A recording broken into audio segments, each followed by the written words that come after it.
ശരിക്കും ബാധിക്കും, ശരിക്കും ജനങ്ങളെ ബാധിക്കുള്ളത്. കാരണം എന്താ വെച്ചാൽ ഈ ഹോട്ടലുകളിലൊക്കെ ഇറങ്ങിയാൽ മറ്റുള്ള ഈ ഗ്യാസ് മാത്രമല്ല ഓന് ഉപയോഗിക്കുന്നത്.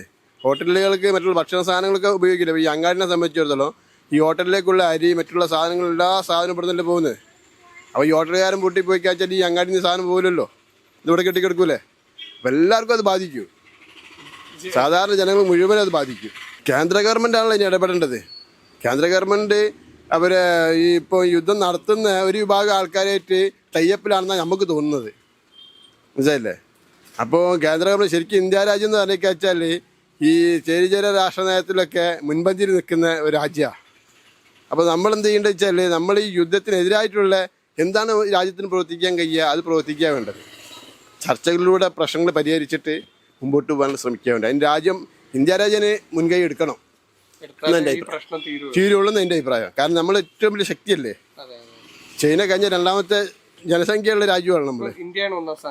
ഇപ്പൊ ഇന്ത്യ ഒന്നാം സ്ഥാനത്തായി. അപ്പം നമ്മളല്ല അതിന് ശ്രമിക്കേണ്ടത്.